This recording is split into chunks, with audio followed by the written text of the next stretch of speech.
اور میں چک بڑا پیڑا انہوں نے پا لیا. ان کے پاس اب چھٹکارا یہ ہے کہ چپ کر کے یا تو یہ بات مان لے یا خاموش ہو کے بیٹھ جائے. جنہ بولو گے میں تھوڑی منجی ٹھوکا گا. بالکل میں نے کوئی لحاظ نہیں کرنا.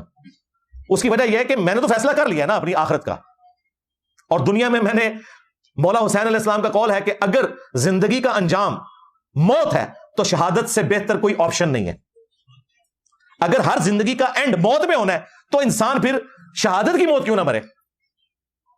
تو میں نے تو اپنے لیے فیصلہ کر لیا. لیکن یہ میرا مشن ہے, میں تھوڑا کوئی بابا نہیں چھڑنا. جس نے میرے نبی کے ساتھ غداری کی ہے چن کے ایک ایک بابے کی غلطی تمہاری عوام کو بتاؤں گا تاکہ تمہاری عوام کو تمہارے اوپر مسلط کروں.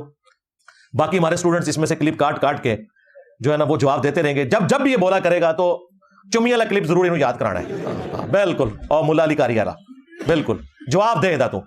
تسی بڑا ماموں کا دفاع کرنے سے نکلے ہو نا اور الزامات لگاتے ہو میرے اوپر. میں نے آج تمہارے بنیادی عقائد بتا دیے کیا ہے. ماموں کا نمبر تو بہت بعد میں آتا ہے.